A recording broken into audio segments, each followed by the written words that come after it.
Hey everyone, in this week's episode of our summer long web series, I speak with my cousin about policing in America.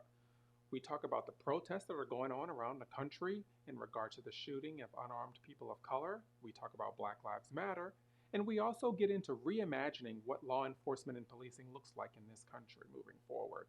This is going to be good, y'all. Let's go.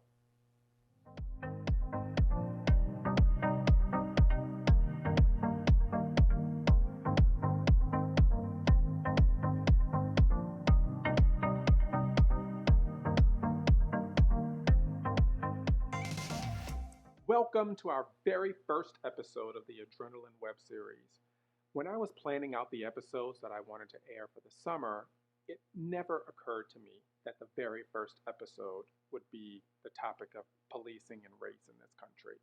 My intent was to talk about healthcare, was to talk about the intersection between healthcare and politics, and maybe introduce some racialized topics within the mix, but I never would have thought that I would be discussing policing in race in this country.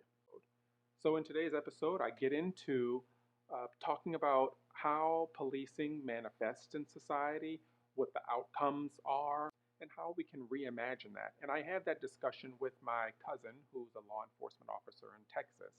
And I wanted to reach out to him because, like many of you, we have family members who are members of the law enforcement community. But at the same time, we can also recognize that there's something going on in this country that needs to be dealt with. So that's why I want to have that conversation with him. I hope you all enjoy it. Welcome to the show, my cousin Albert Jefferson. So, Albert Jefferson, thank you for joining me on this first episode of the You're, Adrenaline. you're welcome. You're welcome. Thanks for having me. Thanks for having So, me. I've been thinking about police violence with the community, and so obviously, I, like many other people, probably in the United States, many other people have family members who are police officers, family members who Mm-hmm. they care about, who are in law enforcement, family Mm-hmm. members who they love, who they consider to be very, very good police officers, but at the same time have a conflict Mm-hmm. in the way police departments engage communities, Correct. particularly communities of color. And so I found myself in that same situation where I'm like, I don't really like the way police officers engage certain communities, but at the same time, I have a family member who I love who's a police officer.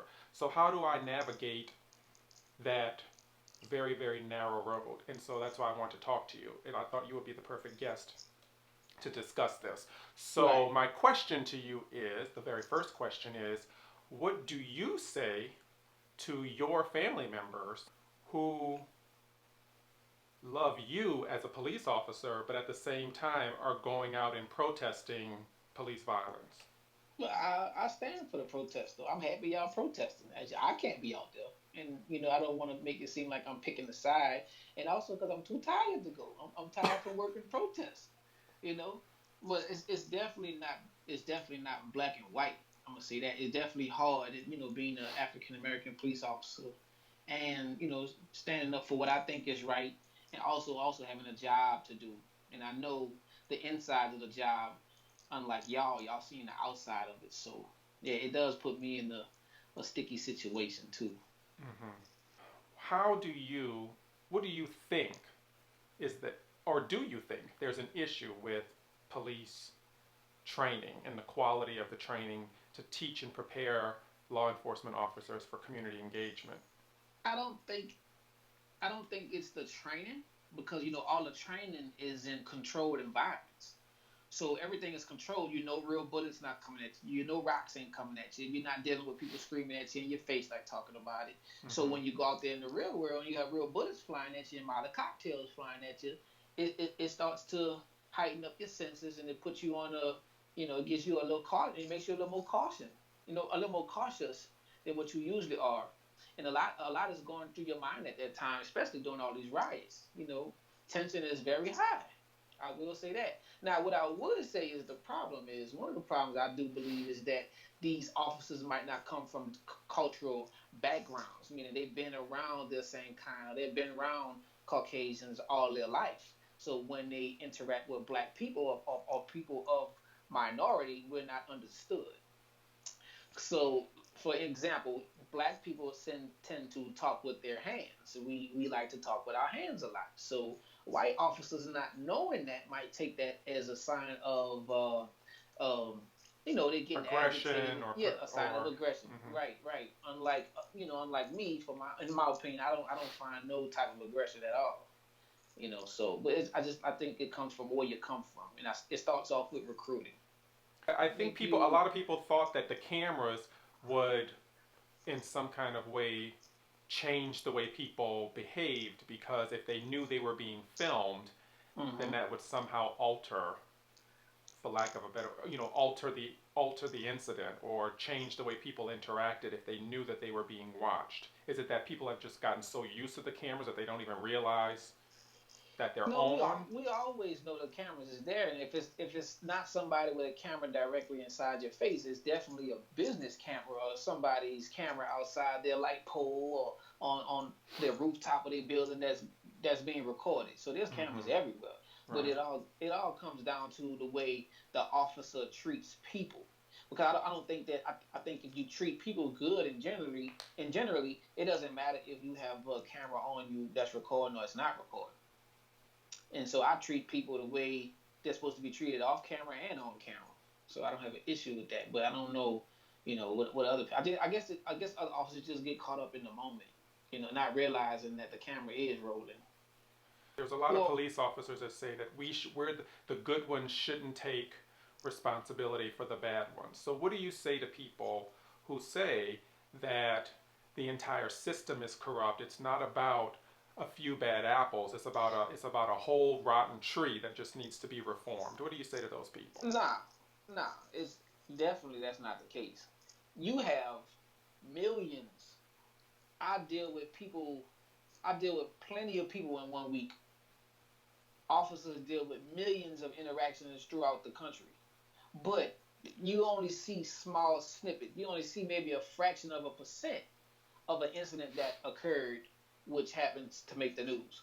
And of course, the public wants to see the officer slamming somebody on the ground. The public wants to see people getting shot. They want to see those type of things because that's what interests them. Mm-hmm. The public doesn't want to see the officer going buy a homeless person lunch, which I have posted on my social media page before. My partner specifically going buy homeless people lunch. But you don't see those type of interactions. We bring women to shelters all the time. We give money out of our own pockets to plenty of people. Sorry to say, but the media just publicizes it like Mm-hmm. it's an everyday thing. If you look at that commercial, it's police officers running after people, taking them down to the ground, standoffs. So it's like even our own police department is showing Having a people, rough approach. right? Um, they're not even using as a recruiting tool police officers engaging positively in the community.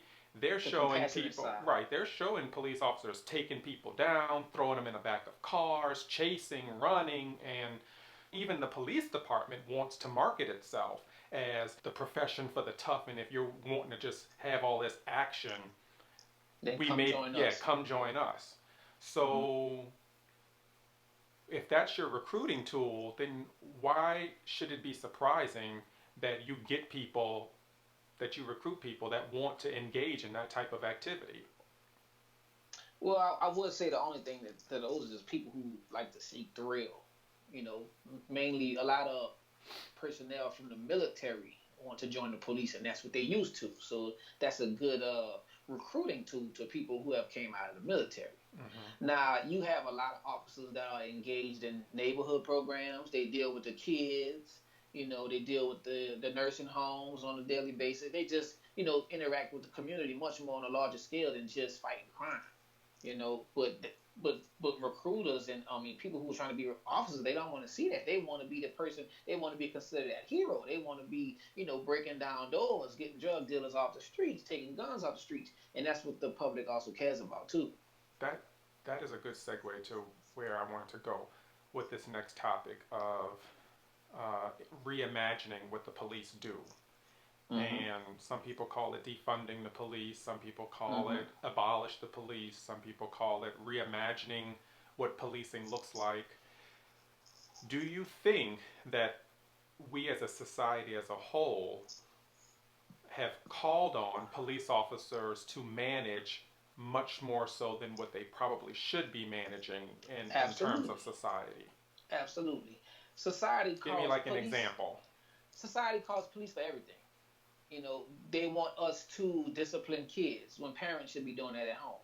They want us to deal with the psycho patient or the mentally disturbed patient, but we're not counselors. We don't have training to deal with the mentally ill. That should be counselors and psychiatrists, but Hmm. they called us. We're first responders, so we respond first. If you're called because a husband and wife are are Domestic in violence. a heated argument, Domestic violence, and okay. yeah, so if you're called to a home because they're in a heated argument, or Basically, what are you trained to do in order to, because they maybe they need a crisis manager, maybe they need a marriage counselor, maybe they need one person to go sleep it off in a hotel room, and maybe they can get, come back together when the tension isn't. What is your role as a police officer when you're responding to a domestic argument at a home? so basically, when we respond and nothing criminal has happened yet, we basically the mediator. We will try to mediate the situation and prevent anything criminal from happening. But most of the time, when police are called, something that's criminal has already happened. And I don't know the laws in Florida, but the laws in Texas said you must separate the two. And usually, separation means somebody has to go to jail. I think when people say reimagine what policing looks like, is anybody talking about someone else responding to that particular phone call, like a crisis manager or Well, a domestic violence counselor that we may do. respond to that particular call instead of introducing someone with a badge and a gun into an already heightened environment? We do. We have crisis interventionists who deal with mental patients, and we also have women shelters counselors who actually talk to the women or talk to the domestic violent victim Mm-hmm. over the phone, and we direct them and we give them sources that they can use in case they need to leave a situation safely. But it's always the officer who's the first responder to the location to have to initiate that. Go The ahead. bottom line is, people. I feel people call the police for everything. They call for your dogs barking, the chickens roaming in the yard. Things that we should not deal with as Chickens police roaming in the officers. yard. Oh yeah, Is yeah. that a We get Texas chicken. thing? Yeah, they got donkeys, cows on the highway. Yeah, Donkeys. yeah. So it's a lot of things that we deal with that that's not police related, but they calling us because they don't know who else to call. Right. Is a police officer who is not trained in substance and drug abuse counseling the correct person to respond to someone who's strung out on crack? Hmm. And I guess the question is, why aren't police officers saying enough is enough? You got the community saying enough is enough, but why aren't the police officers saying we can't be the end all and be all of every societal issue? Because Hmm. number one, we're not trained to do that, and we're really just not the best. We're not the best person to manage these issues. There are other ways to do that. So why aren't you all speaking out? I think we do. We do speak out, and they try to implement. I would say this. The city that you work for, the suburb that you work for, they Mm-hmm. try to implement ways where we can deal with them, or we can outsource those issues to those correct departments. But like you said, I think the community needs to step up and say, hey, I don't think police officers should deal with this. Police officers deal with one or two things or a group of things that deal with crime and Mm-hmm. not social issues that's degrading communities. So and I think that's one of the main issues. And what about traffic stops? What about traffic stops? Do you think that traffic stops should be something that's managed by police officers? Well, who else going to step up and do it? Well, I guess that would be reimagining what that could look like, because Right. they But the who meter do you maid so know? like Yeah. meter maids give parking tickets. Is Hmm. there, and some, even in New Orleans, some cities have cameras, so a lot of sometimes you get. I know I've gotten a ticket in the mail Mm-hmm. from a camera enforced, and they'll show you the Mm-hmm. video of you doing it. So it's Mm-hmm. like you. I mean, I guess you could go to court and contest it, but every video I've seen, not that But I've other gotten than that the many tickets, but but other than the police, how many people who do you know actually would want to do traffic stops and risk their life by giving someone a ticket? You don't know who you're going to approach. So you can have a convicted killer, or you could have a murderer inside of a vehicle, or you can have a drug trafficker inside a vehicle that one police interaction, you know, may mm-hmm. cost them their life in prison. So they will do anything in their best interest to flee that scene or hurt that officer to get away. And I don't know too many people who want to put their life on the line to do that. And that's why you have everything that falls back on law enforcement slash the police department. What you just said sort of explains a little bit of the problem, because if you view a traffic encounter through the lens of a potential bad outcome about to happen, and you're a white police officer who has been fed Mm-hmm. racially insensitive and racist things about people of color, whether they be black or Hispanic or Indian or whatever, if you've been fed that imagery your entire life, then you're going to view every encounter as if that person is out to potentially harm you. But the first thing the news is going to say is officer was shot on a routine traffic stop. Well, it wasn't routine because if we treated every traffic stop with our guards down, Mm-hmm. and if we treated everyone as if they were law-abiding citizens, which we should, then we setting ourselves up. We For setting what? ourselves up to be hurt, to get hurt. Because when you approach a vehicle, you don't know if that's the last time you're gonna see your family. You don't know if that's the last vehicle you ever walk up to. Hmm. And we have families at home, and we want to go see our loved ones at the end of the day. So if it takes us to be on guard or to think about the worst case scenario when approaching a car, I mean, I'm not saying you deal with people disrespectful or treat them in the inhumane way, but I Mm-hmm. do think there should be a sense of a security blanket or a guard that should be held up just in case things were to go south or things were to happen that you wasn't prepared for, but you Mm-hmm. are prepared for. If we all operated the way you're describing, Mm-hmm. then everyone would be on edge. It's like the person who works at a gas station. They could potentially behave as if every person who walks in that gas station could be potentially there to rob them and not buy a pack of Skittles. Correct. So that would, if you live in that headspace every time you go to work, is then It's that stressful. that is number one is very stressful. And what's the likelihood of you being able to function in that environment for a long period of time if you work 8 hours a day in a convenience store and every time someone walks in, you go on guard thinking, are they here to get a Slurpee or are they here to rob me? To put me at gunpoint. Right. You're right, And and mental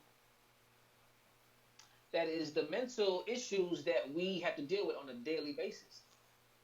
When we go to work, we are not in fear of our life, but we are cautious about mm-hmm, the things that may happen, that may take place on an everyday basis. Unlike someone else who works a 9 to 5 and they know they're going home to their kids at the end of the night or at the end of their shift more police officers actually die in just traffic in incidents. traffic accidents than they actually die from in the line of duty from being shot by a bystander or a law offender. And so this overwhelming sense of fear that you're going to get shot is just not borne out by the evidence of how police officers actually die in the line of duty. So what do you say to people who say, actually your fear is a little bit irrational, because when you think about how police officers die in general, it's actually in traffic accidents. I agree, but yeah, that's a tough one. You're right. The statistics say that we die more in traffic accidents than we do by gunshots. But they're both for the unknown. They both could happen at the spur of a moment, and they're unexpected. But I think it's worse of a fear to see um, you get shot at your job, or to be killed by a gun rather Mm-hmm. than to be killed by a vehicle. I Mm-hmm. guess that's scarier, I should say. Mm-hmm. You may have a chance of living after a car accident. You might not have a chance to see your family after you get shot in the head by a suspect. What are your concerns in regards to what's happening in the country? Um, I am all for the protest. I'm for the Black Lives Matter movement. I'm for equal rights. I'm for a better policing departments, a better policies. I'm all for that. What I'm not for is the riots. I'm not for the unlawful protests. I'm not for the burglaries. I'm not for the damage of the communities because you damaging your own communities. You don't even have nothing to go back to. You damaging your own community, which has nothing to do with what the protest is about, which is the unfair treatment of black people in communities toward from police officers, from law enforcement.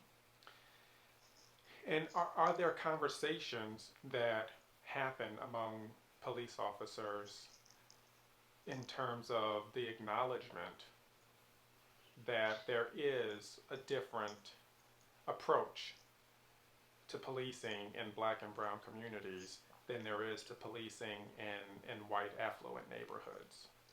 Um, it's expected to treat everybody the same, no Mm-hmm. matter the skin color. But are we seeing that? No. Are we talking about it amongst everyone? No. We're probably talking about it amongst the people who we have that close relationship with. Mm-hmm. Because I feel the conversation about race and policing is the same conversation that people don't want to have about black and white, about whites and blacks, and um, the racist topic that nobody wants to talk about because it's sensitive. Mm-hmm. Now, if you start to stir the pot inside your department, then you might be causing conflict or an unhealthy work environment every day. And I would say that bringing up the topic of police brutality, from white officers that's being inflicted on blacks is just like the conversation of having African Americans talk about race and how to end racism in this Mm-hmm. country. So it's a sensitive topic. For example, if a white police officer pulls over a female, she can be black, Mm-hmm. white, Hispanic, whatever, a woman Right. who's by herself, Mm-hmm. and say, for example, this woman has been the survivor of sexual assault. Mm-hmm. Do you all get training on how to approach a woman who is by herself, maybe on a dark street, who maybe had been raped before? You've got a man who's in a position of power, who has a weapon. She's by herself. Does the police officers give space and room for maybe the person that they're approaching to have those same guards, to have those same apprehensions? And do you all get training on perhaps how to deal with that? Well, I think people can have a little bit more of a comfort when they get pulled over in a traffic stop if they just do what the officer says. Because by us giving the commands and us trying to communicate to you to say, hey, this is what I want you to do, and if you do anything else other than what I tell you, you're making me nervous. And so you're making my guards go up, and you're making the hairs on the back of my neck stand up because you're doing other things that can lead to something more dangerous. We are trained to do a traffic stop a certain way, you know, based off of our policy. I'm not sure Mm-hmm. what other departments' policy is, but we treat a woman and a man uh, the same as if it's a teenager drive. We treat everybody the same. Mm-hmm. Now, I do think it would be in that individual to be more, I want to say, human. If you go, you may see that woman a little tense or a little nervous, and you may can ask her, "Is there anything I can do to make you more comfortable?" Mm-hmm. Do you want to go pull to the nearest gas station, and I can conduct this traffic stop at a gas station rather than on the middle of this road? But as far as I'm concerned, or as far as I know, it's not a law that says you have to or you will conduct a traffic stop in a certain place. Now, I would say for officer safety, you may want to conduct a traffic stop that is safe to the officer, but not too much safe to the civilian or to the citizen.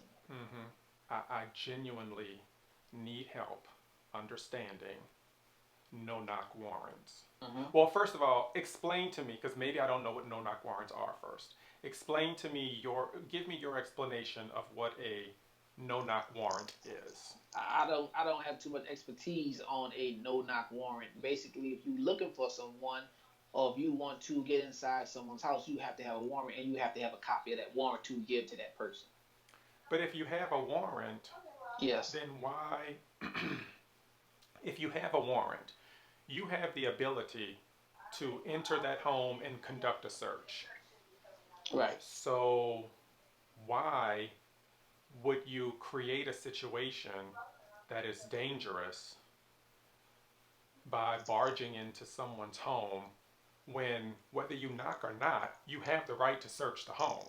So why can't you just announce your presence?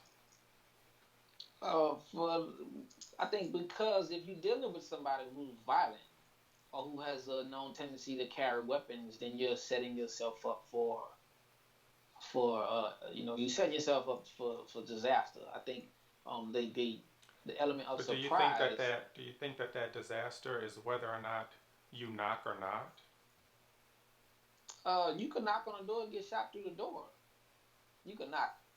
The I think the benefit of no knock means you catching everybody inside the house by surprise. Well, they Mm-hmm. don't have time to go get guns. They don't have time to flush the drugs. You have the warrant that you're trying to go get. Mm-hmm. They don't have time to do those things. So, that would be beneficial not not knocking before you go inside at home. Obviously, I'm bringing this only up because of the Breonna Taylor situation, Mm-hmm. and the reports are saying that they were at the wrong home. Mm-hmm. So Which happens all the time. they, well, that's scary. But if But you you're, gotta realize all the apartment complexes look the same. Look at Ambigaiga. Every floor looked the same. well, that's true. You know. If you're at the wrong home, Mm-hmm. what is the recourse that a family has who's had their loved one taken from them? So Mm-hmm. what is the level of responsibility that police officers take? What if they had also killed the little girl next door who was just sleeping in her bed as well? We're not perfect. And the thing about it is the good faith clause. If we acted in good faith and we knew, in our mind that that was the correct address, Mm-hmm. then we acted in good faith and we did what we were supposed to do. Now it comes to find out that it was the wrong address, but it wasn't purposely done. This could have just as easily been your sister. Mm-hmm.